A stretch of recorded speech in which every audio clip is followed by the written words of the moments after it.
Lider, pośrednictwo ubezpieczeniowe, najlepsza ochrona od Beniamina. Polecam. Elektromobilność wspiera Evston, najlepsze urządzenia do ładowania. Kod rabatowy znajdziesz w opisie. Elektromobilność wspiera Greenway. Zapraszam na odcinek. Cześć, witam. Dzisiaj zakopany test auta, na które bardzo długo czekałem.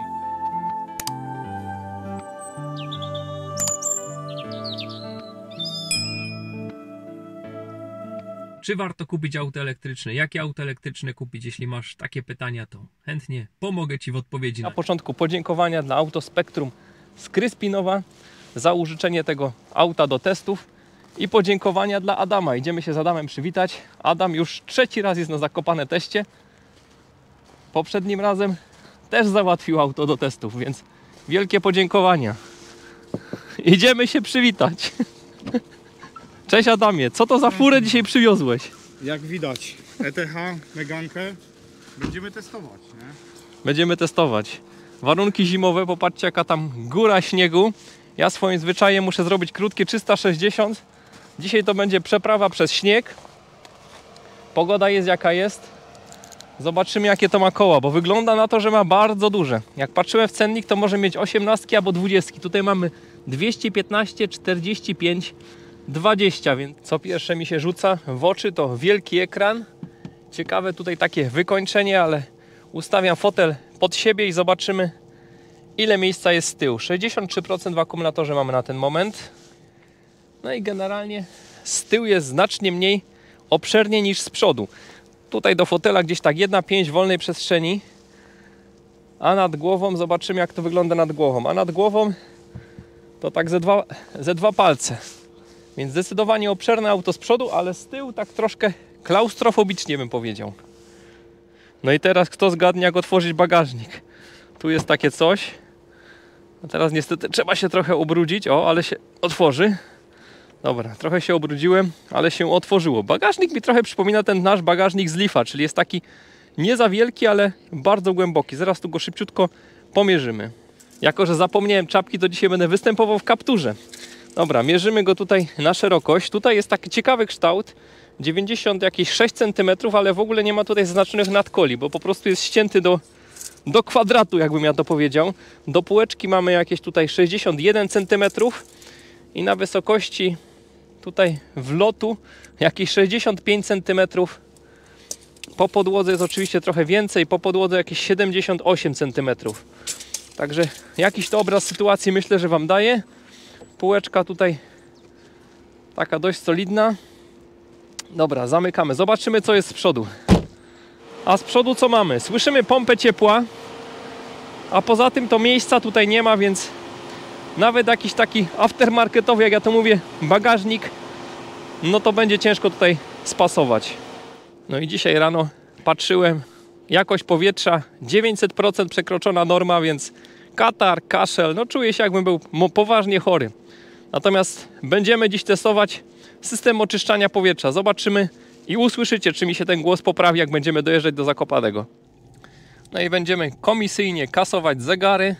No i wczoraj przysiadłem nad car scannerem i dlatego wiem, że teraz na postoju auto pobiera na ogrzewanie i szeroko rozumianą elektronikę około 2 kW. Tutaj się waha, to jest na tym czujniku, a teraz spróbujemy ustawić, że jedziemy na ładowarkę. Powinno pobierać więcej, powinno zacząć podgrzewać baterię. I wchodzimy w wyszukiwanie, kategorię, na samej górze stację ładowania i spróbujemy tu ustawić, damy rozpocznij i teraz patrzę tutaj, jak się kształtuje zużycie energii i zobaczymy, czy coś się zmieni. Od razu, patrz co wskoczyło, 7 kW, czyli wie, że jedziemy na ładowarkę, podgrzewa baterię. Tak powinno być w każdym aucie. Petarda. Działa to mniej więcej jak w nowej Niro EV. Przypomnę, w Arii trzeba ręcznie z menu wybrać podgrzewanie akumulatora. W Megane E-Tech wystarczy po prostu wybrać ładowarkę i on już wie, że ma podgrzewać baterię. Petarda funkcja. I pokaż mi, Adamie, jak to się robi, żebyśmy przestali mieć chrypkę. Jak to działa w tym samochodzie? Po pierwsze możesz sobie ustawić, i to jest bardzo fajna funkcja, tutaj jest taki przycisk ulubione, to jest skrót. Tutaj jest kilka opcji, do czego to może być skrót, ale ten skrót my mamy do oczyszczenia powietrza, ale żeby to zrobić z poziomu tutaj deski, no to jakość powietrza i mamy tutaj dwie opcje. I tu jest tak jak w Arii automatyczna recyrkulacja i takie dodatkowe oczyszczanie powietrza. Włączam wszystko. Wentylatory troszkę będą głośniej na razie działały, ale ja chcę się poczuć zdrowy, a nie chory. No pod względem jakości powietrza to mamy niestety u nas trzeci świat. Dokładnie, dzisiaj jest dramat. To trwa 5 minut. Po 5 minutach jest komunikat o trybie zakończonym.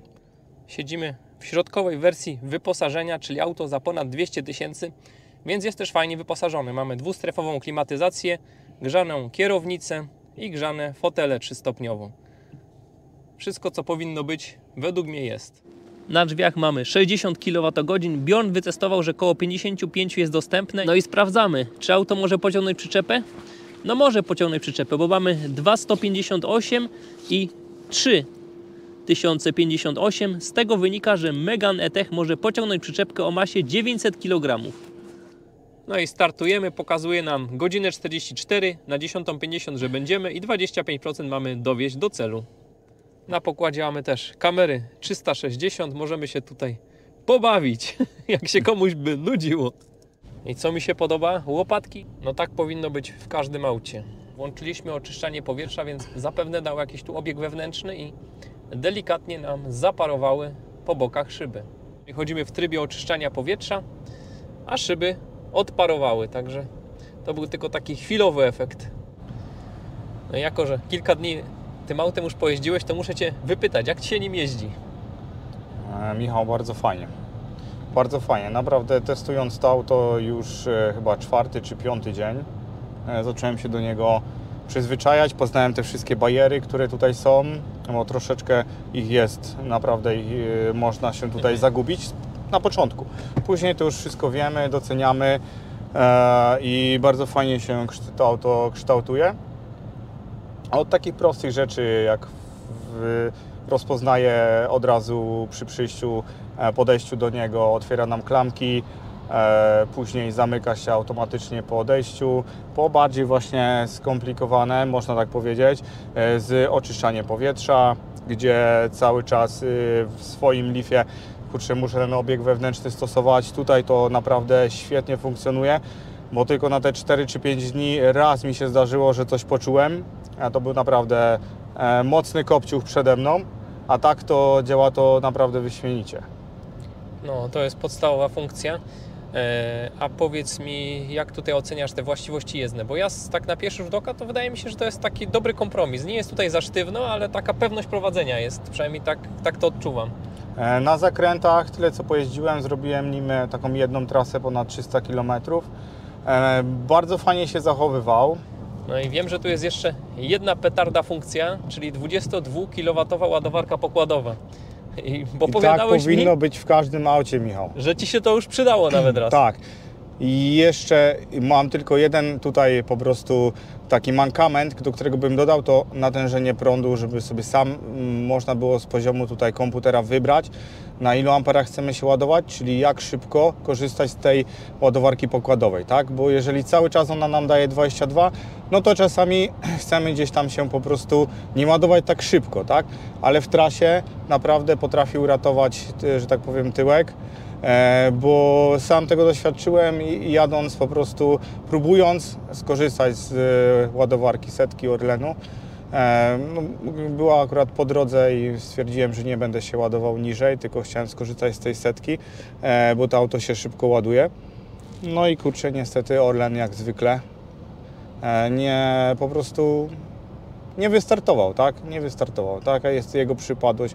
Wiemy, to jeździmy, omijamy szerokim łukiem Orlena, ale Type dał radę i 22 szybko tam tak naprawdę chwilę spędziłem, ale no, gdybym miał jakąś ładowarkę pokładową awaryjnie słabszą, po prostu tak. podładowałeś się z prądem przemiennym AC, Niedługo, ale korzystając z tej szybkiej ładowarki tak. pokładowej. No w takich sytuacjach, gdy mamy pojedyncze stacje DC i DC z jakiegoś powodu nie wystartuje, no to AC, jeśli mamy jednofazową ładowarkę, no to w ogóle dramat, jak mamy 11, no to jakoś to się podładowuje.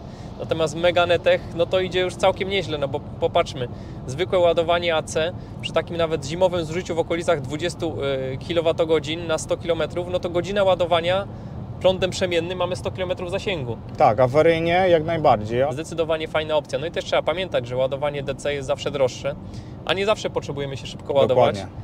popatrzmy teraz na ten abonament, ja mam 30 zł w Greenwayu, Ja tam też chyba mam taki kosztuje sam. AC ładowanie złoty 50 cennikowo. W tym momencie są jakieś tam promocje, rabaty minus 30%, więc możemy się ładować za tam złotówkę z haczykiem niewielkim prądem przemiennym. A jak my pójdziemy na przykład zjeść śniadanie, to myślę, że nam to wystarczy. Postaramy się to sprawdzić i pokazać Wam. My płynnie dojeżdżamy do Myślenic, tu mamy kolejną ładowarkę setkę i tak się zastanawiam, żeby nie zrobić jakiegoś testu, ale w sumie nie podgrzaliśmy tej baterii, to może nie będziemy testować. Zobaczymy, czy się będzie zgadzać, czy tak jak projektuje 25% dowieziemy do celu. A właśnie, Adamie, chciałem Ci sprzedać protipa. Orlen robi postępy.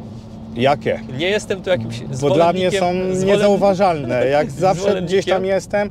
Nie, faktycznie, czasami chodzi i szczególnie ta ładowarka w Tarnowie, orlenowska, no jest, oprócz tego mamy Go Plusa i Greenwaya w Tarnowie, ale ona jest w fajnym miejscu, bo ona jest zaraz przy zjeździe i tam jest CCS 100 kW i naprawdę można by było z niego częściej korzystać, tak?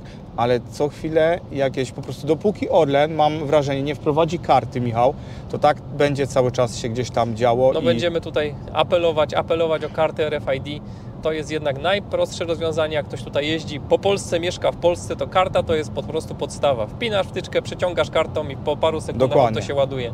A z aplikacją to Oni różnie powinni bywa. pójść na szkołę, taką przyspieszony kurs do Greenwaya, zobaczyliby, dlaczego oni nie podglądają lepszych. Nie wiem dlaczego. I by zobaczyli, jak to powinno funkcjonować, tak? No zdecydowanie jestem tego samego zdania, ale muszę Ci, Adamie, sprzedać takiego protipa. Jest jakieś światełko w tunelu. Można na stacjach Orlenu kupić kupon na 10 kWh i jeśli aplikacja nie zadziała, za pomocą tego kuponu można wystartować ładowarkę. Są pewne przeszkody, bo na stacjach nie wiedzą, że te kupony mają, ale jak tam się zawoła kierownika, poprosi, no pomału się uczą, to w końcu ten kupon Ci sprzedadzą, ale ja to chyba awaryjnie sobie jeden taki kupon kupię, żeby mieć go zawsze przy sobie. To dobry protip, tak. Na awaryjne sytuacje, żeby nie było tak prosto. Z tym kuponem podchodzisz do ładowarki i dalej nic. Musisz się jeszcze dodzwonić na infolinię i na infolinii podajesz kod z kuponu i oni Ci ten 10 kWh pozwolą doładować. O kurczę. No w awaryjnej sytuacji jest to na pewno bardzo fajne rozwiązanie. Ja tam oczywiście jestem za tym, żeby na każdej stacji była chociaż jedna karta RFID, bo skoro jest kasjer, jest ładowarka, to Dokładnie. no, ja nie rozumiem, czemu jeśli jest stacja ładowania na stacji paliw, to nie może być traktowana jak po prostu kiedyś dołożyli LPG, tak jak teraz powinni dołożyć EV, czy cokolwiek, jak to oznaczyć, nie? Powinni. I to powinno być bardzo proste, tak? Albo na przykład kupować taką kartę jakby na debet, tak?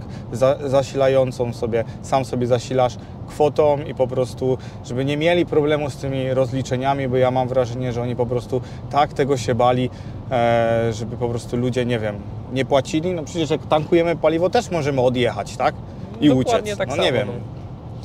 Ja też tego wszystkiego nie rozumiem, ale zaraz zmienię kadr, bo robi się coraz lepsza pogoda. Tutaj już od Myślenic troszkę przewiało smog i będzie cokolwiek widać. A tutaj taka ciekawostka, taki G-meter, czyli jak hamujemy to nam lub przyspieszamy, to pokazuje nam przeciążenia. No i jedziemy teraz 90 na godzinę. Przy tej prędkości jest generalnie bardzo cicho tutaj w tym samochodzie. Tutaj mamy odcinek 120, więc rozpędź się do 120 i zobaczymy, jaki będzie przeskok, jeśli chodzi o... Już mamy 120. No przy 120 nadal jest cicho, natomiast tak jakby te duże lusterka, które bardzo są fajnie, że są duże, natomiast one tutaj powodują taki no, szum wiatru spory jest. To jest w sumie chyba jedyny dźwięk, jaki tu słyszę, to ten szum wiatru. Tak. Powiem Ci, że Aria na pewno jest bardziej wygłuszona. No i dojeżdżamy do sławnego Pcimia. Na ten moment mamy 21 kWh na 100. Tak to się prezentuje. Na szczęście pogoda się poprawiła. Wyjechaliśmy ze strefy smogu i coś widać.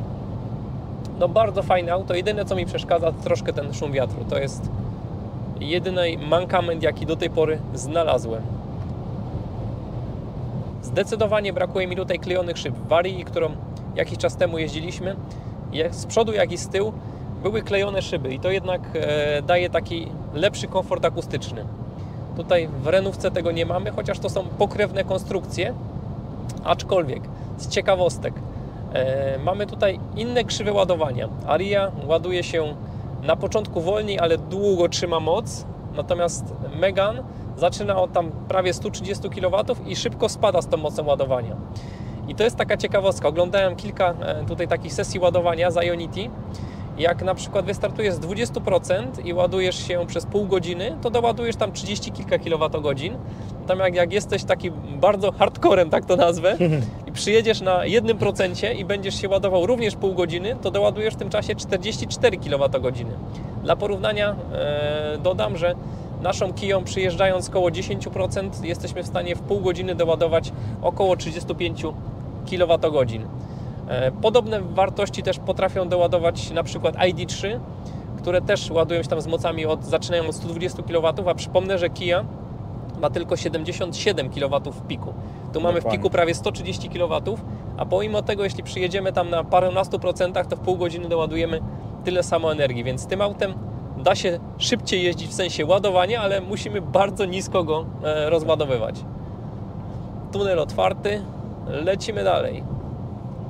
Jeśli ktoś użytkuje Megane E-Tech od dłuższego czasu, to niech da znać, czy da się jakoś ustawić sygnał dźwiękowy na taką sytuację, jak ProPilot się zgubi. Bo w Varii tak było, że jak ProPilot się zgubił, to chyba nam tam dawał sygnały dźwiękowe, a tutaj Megane E-Tech zgubił na chwilę pas ruchu i niestety zaczął zjeżdżać bez żadnego poinformowania nas o tym. A to nie jest fajne. U mnie w Kii niestety też tak jest, że gdy system przestaje działać, nie daje żadnego ostrzegania. To nie jest fajna opcja. Dlatego tym bardziej powtarzam, zawsze trzeba być z kierowcy w roli obserwatora, ale obserwatora non-stop i bacznego obserwatora, bo to są wszystko tylko systemy. Każdy system może się pomylić. No i jako, że już chwilę tym autem pojeździłeś, to powiedz mi, jak te tryby jazdy, czym one się generalnie różnią? Na pewno sztywnością kierownicy, Michał, bo można sobie wybrać. Oprócz jakiegoś tam funkcji oświetlenia, to jest jeszcze funkcja klimatyzacji. Na przykład, czy ona ma pracować normalnie, czy ma w trybie Eco pracować. I tutaj możemy sobie to ustalić po tych trybach różnych jak komfort, sport, swój personalizowany i Eco. A w tym trybie Eco jest tak, że on praktycznie ścina nam wszystko, co powoduje, że tak powiem, pobór energii, czyli on ustawia klimatyzację w tryb Eco. Przy na przykład tempomacie maksymalna prędkość to jest 100 na godzinę, tak żebyśmy po prostu jak najdalej zajechali. No i ogranicza tam niektóre funkcje, tak? Natomiast z tą klimatyzacją też jest fajna sprawa, bo ona ma tak jakby tutaj 3 funkcje, że tak powiem, nie wiem, czy to jest głośności, bo ma tryb soft, tryb auto i tryb fast. I różnie dmucha na różnym trybie. Na tym softie widać, że takie lekkie podmuchy są, że tak powiem, lepsze dla ucha, natomiast w tym faście tak widzę, że jak się przełączy, to on od razu wskakuje też na wyższe obroty i na tych niższych też troszeczkę jakby tak szybciej działał. Więc... Czyli mamy inne priorytety, albo żeby mieć ciszę w samochodzie, albo żeby jak najszybciej tam dogrzać na przykład kabinę, tak. Nie? No fajne, fajne. Nie, takie powiem szczerze, dopracowane auto, dość wygodne fotele, całkiem przestronne z przodu, zawieszenie jak dla mnie w sam raz, bo daje taką pewność prowadzenia, nie buja się jakoś, a z drugiej strony nie jest jakoś przesadnie sztywne. Tak, jak to powiedział mój sąsiad, taki fajna sportowa fura dla żonki, jak on to powiedział. No troszeczkę tak jest, bo jest to z tyłu jest troszeczkę małe, dla dzieci super, bo są nawet isofixy są wycięte z klapką, więc możemy sobie, nie musimy ich szukać, spokojnie otwieramy, montujemy fotelik, to testowałem przy swoich fotelikach, bardzo fajna opcja. No i z tyłu troszeczkę by nam było jednak pod względem dachu, wyższe osoby miałyby problem, więc widać, że takie mniejsze troszeczkę, na pewno mniejsze niż mój Leaf, bo testowałem to, jeżeli chodzi o ułożenie 2 fotelików z tyłu i próbę po prostu usytuowania się w środku, to tutaj jest bardzo ciężko, natomiast w Leafie jeszcze jakaś szczupła osoba jest w stanie tam usiąść i no na pewno mniejszy bagażnik, nie? Więc coś za coś, natomiast to auto jest na pewno nowsze i nie wiem dlaczego Nissan, kurczę, nie zrobił tego Leafa tak jak powinien, przecież tutaj powinno być tak i to by był, no powiem Ci, że kompaktowo najlepszy po prostu elektryk kosiłby wszystkich do tej C. No, ten układ napędowy wsadzić do Leafa, nie? Bo Tak. Leaf jest fajnym autem. Tą baterię, ładowarkę, nawet 11, ale 22, to wszystko podgrzewanie, popatrz, jak Masz oni tu to wszystko, zrobili. co Ci brakuje w Tak. Leafie, tak Ci I- przerwę. Dokładnie. I naprawdę, i Leaf jest jeszcze większy, też fajnie siedzi naprawdę na drodze. Wiemy, że ma tam te 350 nawet newtonmetrów i kurczę, jest w stanie się zebrać 7 sekund do setki. Zero-jedynkowy, naciskam, jedzie. I fajna opcja, której tutaj nie ma, niestety to przełączanie się z tych za pomocą tej wajchy na drive czy reserve, czy to jest wsteczny, tak? No to tutaj nie możemy tej kołyski zrobić. Natomiast w Leafie tą kołyskę robimy i to jest coś fajnego, że jadąc do tyłu możemy po prostu szybko zmienić i jedziemy, wytrąca się prędkość, jedziemy do przodu. Przy takich jakichś na przykład... Przypomnę, że mamy odcinkowy pomiar prędkości, Dawaj. więc ustawiasz stóweczkę i jesteśmy w tunelu. Zużycie w tunelu 23,4 kWh na 100. Więc fajnie, nowe auto, Michał, no widać, że jest kurczę już zbajerowane, tak? I ktoś już w końcu pomyślał, że nie robimy jakiejś jednofazówki, gdzieś tam kurczę zaczynamy. Jest 22, jest pokładowa i tak powinno być. No zdecydowanie, zdecydowanie. W Leafie brakowało mi chłodzenia akumulatora. Mamy. W większości aut teraz tych takich nie najdroższych elektrycznych brakuje grzania akumulatora. Tutaj mamy. Tu mamy od razu, Mamy wybierane. trzyfazową ładowarkę pokładową i to jeszcze 22 kW, więc więcej niż trzeba. Mamy całkiem dobrą prędkość ładowania na DC. Mamy, no kurczę, naprawdę... Bezprzewodowy CarPlay mamy. No. Jak chcemy, jakiś nawet sklep Google Play jest, czyli to jest tak jak z tego, co oglądałem, inne jakieś tam filmy oparte na Androidzie, tak? Więc nawet mamy zainstalowany Spotify, nie musimy, taka mała rzecz, a cieszy, tak? Nie musimy podpinać w ogóle generalnie telefonu, możemy już tą muzykę puszczać. Nie, no super jest. I system do tego działa bardzo sprawnie, szybko. No taki jest ogarnięty, zdecydowanie ogarnięty system. Jeden z najlepszych systemów takich inforozrywki, jaki miałem przyjemność zobaczyć. Manetki są od rekuperacji. Troszkę te wajchy mi tutaj tak przeszkadzają, bo jest ich naprawdę sporo, no ale można się przyzwyczaić z czasem.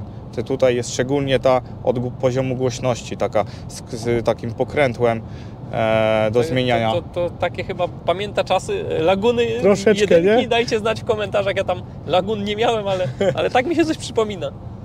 I popatrzcie, fajna funkcja, tutaj płyn do spryskiwaczy wylewa się bezpośrednio spod wycieraczki. Ciekawy patent. No i patrz Adamie, dzisiaj widok jak z obrazka. To który raz już jedziesz na Zakopane Teście, bo już się pogubiłem. Są trzeci, tak mi się wydaje, tak? Bo byłeś Dobrze tak liczę? swoim Leafem, potem przyjechałeś Dacią Springiem. Springiem, Byliśmy, potem no. jechaliśmy chyba Arią. O, to widzisz, to będzie czwarty. To czwarty Zakopane Test w wykonaniu Adama. Dajcie tam łapkę w górę i jakiś komentarz. Niech film się niesie, żeby Adamowi się chciało znowu fajne auta załatwiać i przyjeżdżać na Zakopane Test. Dało się nam. Pozdrawiamy pana Dawida, szefa salonu Renault Auto Spectrum z Kryspinowa. Super gościu, fajnie, że nam pomaga i udostępnił to auto, bo no Michał, trzeba powiedzieć, że naprawdę przy tym jakiejś sławie tam Renault, to kurczę, ta Meganka naprawdę No kawał Świetne, fajnego auta. Z świetne. każdym kilometrem mi się podoba coraz bardziej. Warte na pewno zastanowienia się samochód. No, technologicznie jest to taki bardzo, bardzo dzisiejsza technologia. Tak, No wszystko tu nowoczesne. jest tak, jak powinno być. Ja tam troszkę dzisiaj pomarudzić muszę. Ja bym tu Marudź. chciał troszkę większą baterię jeszcze w opcji, nie? Jeżeli byśmy na trasy mieli jeździć, to zdecydowanie większa. Ja go bardziej tutaj upatruję jako fajny, sportowy, taki z zadziorem, bo powiem Ci, że no nie każdy, ale większość ludzi gdzieś na parkingu, jak gdzieś oglądało się za nim. Więc troszeczkę przykuwa na pewno uwagę. No i te 7 do setki to tu czuć. Naprawdę jest fajny, że ten kickdown Naprawdę taki ma uderzenie. jest. No i patrzcie, tutaj budowa Zakopianki zasypana. Tutaj przed nami przekop Zakopianki zasypany, więc prace zdecydowanie w zimę zwolniły. A my pomału będziemy dojeżdżać do najwyższego pośredniego punktu trasy, czyli 818 metrów nad poziom morza i zobaczymy, jaki wynik dowieziemy. W kolejności mamy lewarek zmiany biegów, wycieraczki i trzecią manetkę od radia. A na kierownicy tryby jazdy. No i dojeżdżamy do stacji Circle K. Po prawej fotowoltaika.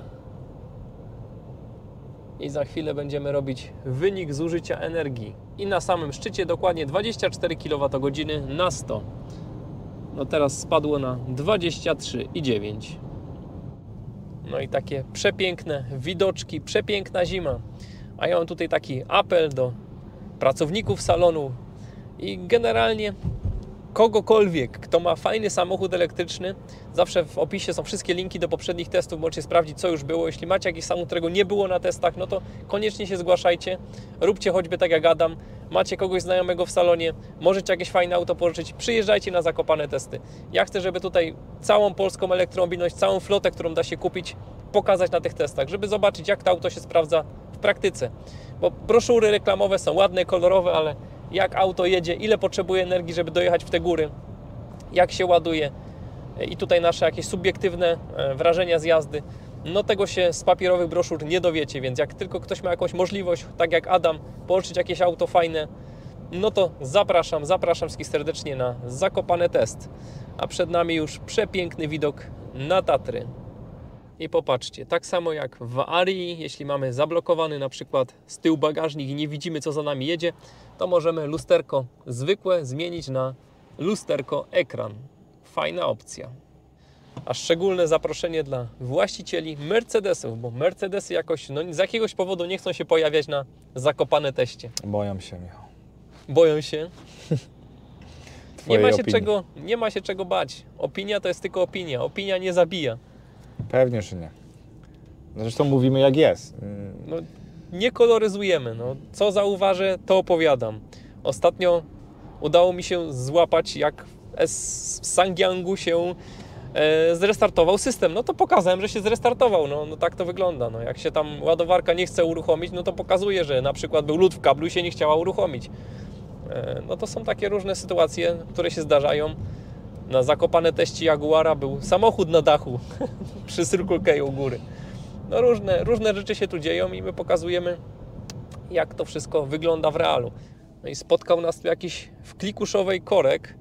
Pewnie nam popsuje czas dojazdu. Na razie Adam jechał dość dynamicznie i poprawił na 10:41, natomiast zepsuł wynik procentowy, bo z 25% przewidywanych w Zakopanem mamy już tylko 22%. No i tutaj, Michał, sorry, że Ci wtrącę, ale musimy powiedzieć, że bardzo fajnie projektuje ten zasięg. Z mojego doświadczenia, jak już troszeczkę nim pojeździłem, to naprawdę on się sprawdza. Praktycznie tam było jakieś 2% różnicy, a jak do tego miejsca, gdzie dojeżdżałem, z tym, co on tutaj przewidywał. Więc no, zdziwiłem się, że jest aż tak jakoś bardziej bliższy, dokładny, tak, w projektowaniu tego zasięgu. No, petarda. W każdym aucie powinna być taka funkcja, że jak ustawimy w nawigacji jakiś cel, to powinien nam projektować, ile procent dojedziemy. I wtedy wiadomo, że jeśli będziemy jechać ostro, to dowieziemy trochę mniej, jeśli będziemy jechać trochę delikatniej, to dowieziemy troszkę więcej, ale mamy ten obraz sytuacji, nie? No nie każdy tak tutaj szybko liczy, szybko operuje. No ja tam po latach jazdy elektrykami to sobie szybko przeliczam, że tam 50% to jest tam 30 kWh dostępne, bo 4 zostawiam sobie żelazny bufor, więc wiem, że jak mam 30 kWh, to mogę przejść 150 ze zużyciem 20. No ja sobie to tak przeliczam. To mam już po prostu w nawyk. Tak, no mam taki nawyk. Natomiast no rozumiem, że jak ktoś wsiada do takiego auta pierwszy raz, no to może mieć problem z takimi szybkimi obliczeniami i wtedy taki system no jest nieoceniony. No, super sprawa. No i popatrzcie, co tu się dzieje. Cała ekipa montują linię zasilanie. Myślę, że te pociągi już niebawem ruszą do Zakopanego. Fajnie by było, żeby na ferie działały, bo dużo turystów na ferie właśnie pociągami przyjeżdżało. Niestety dalej jesteśmy w strefie smogu, który tutaj zaczął się w Nowym Targu. No i jak widzicie, znowu źle widać. To nie jest mgła, to jest smród. Na szczęście wewnątrz auta jest całkiem w porządku. Z ciekawostek mamy tutaj taki przesuwany przód-tył podłokietnik, natomiast jakbyśmy chcieli dostać się do gniazda USB, to trzeba to podnieść I tutaj mamy 2 razy USB-C. W przeciwieństwie do Arii pod lewym i pod prawym podłokietnikiem mamy tą samą wysokość, bo w Arii było jeden na innej wysokości, drugi na innej. Z tyłu mamy dodatkowo jeszcze nawiew. No tak, myślę, że wszystko co ma być, to jest. A tutaj może ładować się bezprzewodowo telefon. Całkiem spora ta tacka na ten telefon. Taką tutaj gumą wykończona, żeby nie jeździł. Fajnie wymyślone. A tutaj taki przepasny schowek, ale tam dostać to naprawdę trzeba by było chyba fotel na maksa do przodu. Jak tutaj oceniasz takie zimowe, typowe zużycie? Przypomnę, że ostatnio było minus 15 i minus 20, auto stoi na polu, nie? Więc tutaj bateria wychłodzona i tak dalej. Miał poniżej 20 nie schodzi, jeżeli chodzi o to.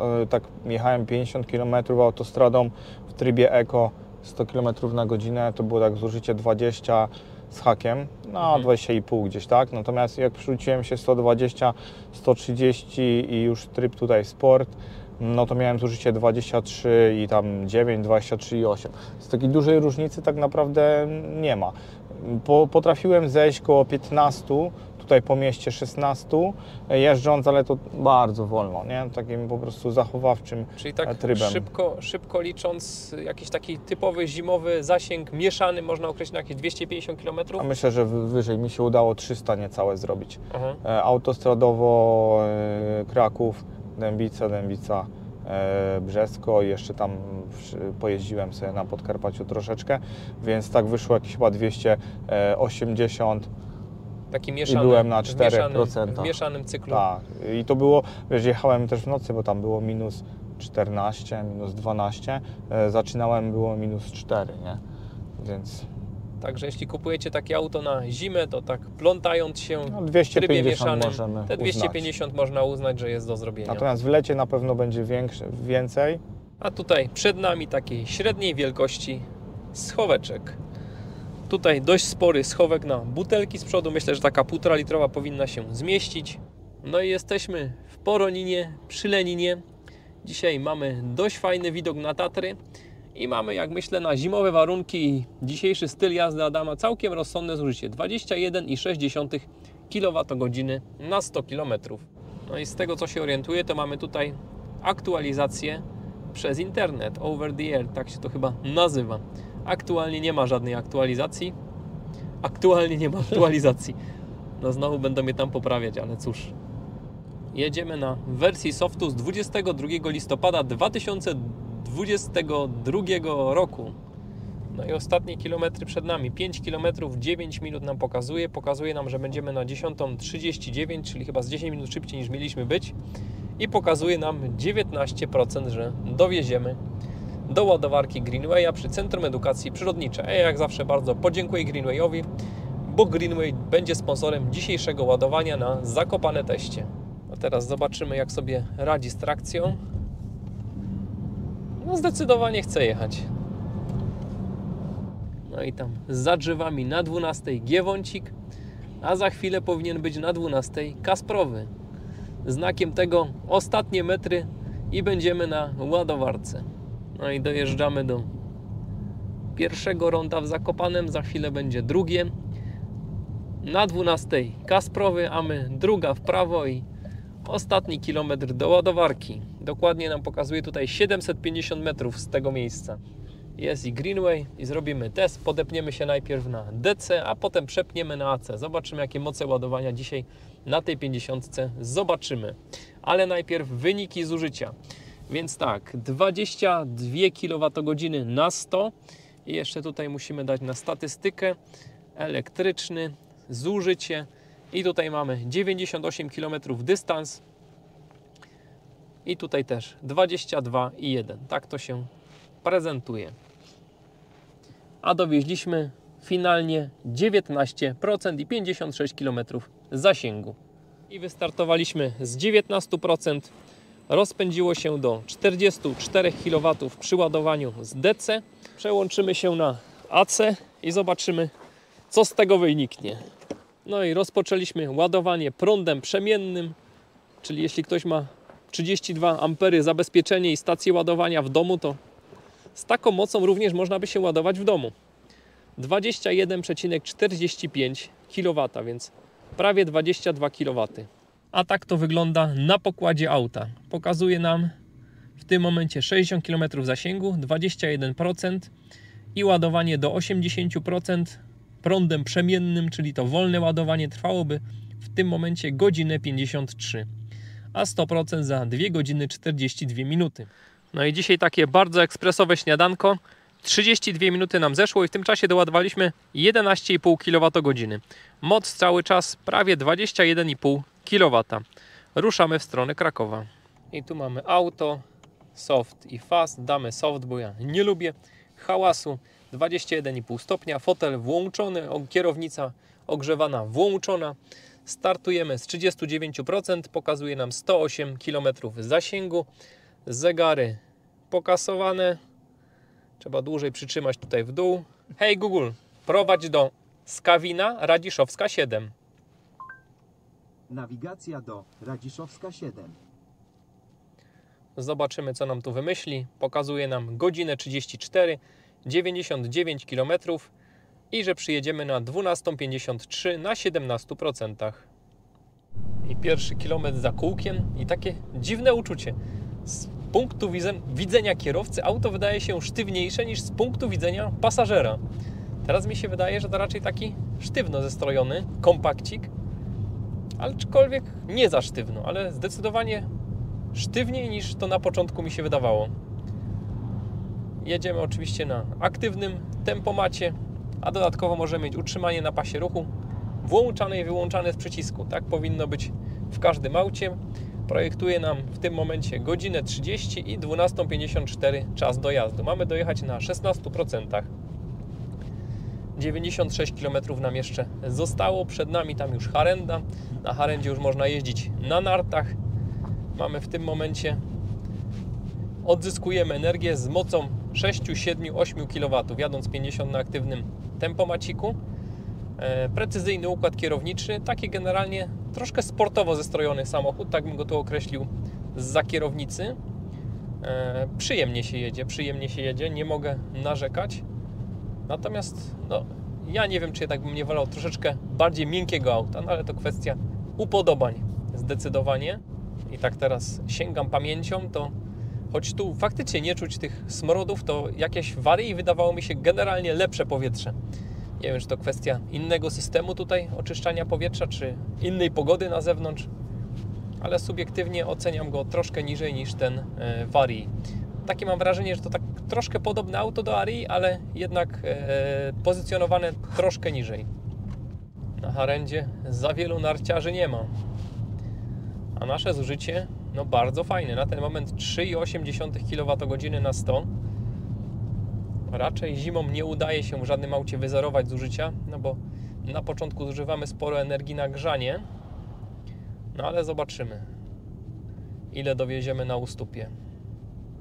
No jesteśmy na Ustupie, będziemy zaraz wjeżdżać na Zakopiankę i dowieźliśmy wynik, zaraz się dowiemy. Na razie się dowiedzieliśmy, że mamy włączony tempomat adaptacyjny. Ja zdążyłem tam wcześniej zauważyć, że było 2,2.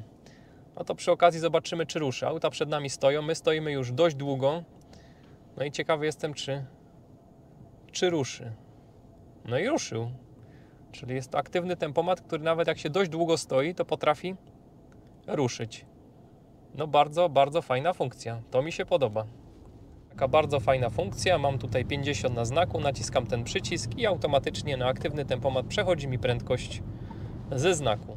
No i teraz jadę sobie na aktywnym tempomacie o utrzymanie pasa ruchu. Tutaj taki dość trudny zakręt. Oczywiście kontroluję sytuację, ale auto sobie dobrze z nim poradziło. To jedno, co mi się podoba, a drugie to mi się podoba to, że jak się da maksymalną odległość na aktywnym tempomacie, tak jak teraz mam ustawiony, to jest to naprawdę całkiem daleko.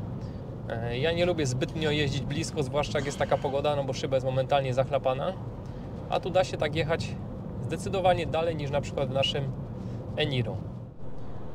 Taka moja tutaj obserwacja, że jak chcę mieć tak fajne powietrze jak w Arii, to trzeba co 5 minut włączyć ten system oczyszczania powietrza. Tak w trybie automatycznym nie jest źle, ale jak przejeżdżaliśmy przez takie zadymione tutaj miejsca, to może nie było czuć smrodu, ale tak no, zaczęliśmy tutaj zaraz chrząkać. Daliśmy tryb oczyszczania powietrza i nam to przeszło, więc No fajna funkcja, tylko szkoda, że nie da się tego ustawić, żeby na stałe był ten tryb oczyszczania, żeby oczyszczał cały czas. Ja bym coś takiego chciał. I zużycie w nowym targu to 11,6 kWh na 100. Pozostało nam jeszcze 73 km, godzinę, 2 minuty czas jazdy pokazuje, 12:56 czas dojazdu i 14% u celu. Takie mamy aktualnie projekcje. No i przetestowałem wszystkie tryby jazdy i zdecydowanie najlepiej, jeśli chodzi o układ kierowniczy, jedzie mi się w trybie Sport. I jest ten układ kierowniczy, no niby precyzyjny, niby się fajnie jedzie, ale z drugiej strony tak mało komunikacji zwrotnej z niego wyczuwam. Nie mówię, że jest źle, ale chciałbym troszkę więcej wiedzieć, co się dzieje z kołami. To taka moja tutaj obserwacja. A druga obserwacja, że mamy tutaj kickdown, czyli niezależnie od trybu, jak włożymy pedał w podłogę, to auto pojedzie. I nawet tutaj ten ogranicznik 100 na godzinę z trybu Eco da się też tym kickdownem przełamać. To w sumie fajnie wymyślone, bo nigdy nie wiadomo, jaka sytuacja nas na drodze spotka i dobrze, żeby był kickdown, żeby można było w jakiejś awaryjnej sytuacji pedał w podłogę i odjechać. A teraz przepiękny widok na zaśnieżoną Babią Górę przed nami. Tak to wygląda na ten moment. Śniegu co niemiara, ale ma być odwilż. No zobaczymy, czy będą białe święta w tym roku. Jeszcze czasem są pytania, czy mamy dobre ciśnienie w oponach. Ja to zawsze sprawdzam, ale nie zawsze pokazuję. Tym razem postanowiłem pokazać. Zużycie na ten moment to 15,1. Przejechane mamy 35 km. Ktoś chyba niestety miał mały wypadek. No i coś dzisiaj znowu chyba majstrują w tunelu, bo zamknięty prawy pas w tunelu jest komunikat. Zgodnie z informacjami ze znaków w tunelu jakieś roboty i zablokowany prawy pas. No i teoretycznie teraz co? No prawy jest na znakach, że jest zablokowany, więc prawym chyba się nie jedzie. Więc jadę dalej lewym.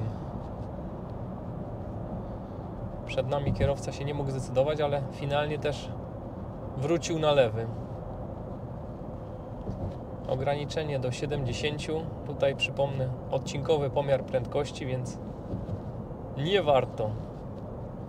Zazwyczaj jest do 100, natomiast jak są jakieś roboty drogowe, no to mamy ograniczenie zmniejszone.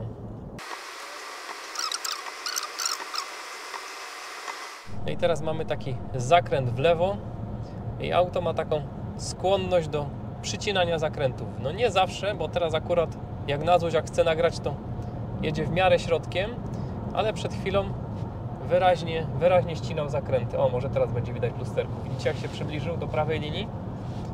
W sumie to fajnie, bo jak ja kieruję, to też tak jeżdżę. No ale czasem, jak na przykład teraz będzie w lewo skręt, a ktoś by koło nas jechał, no to nie do końca to jest fajne, jak tak bardzo ścina zakręty. O, może teraz zobaczycie. Tak prawie po linii pojechał.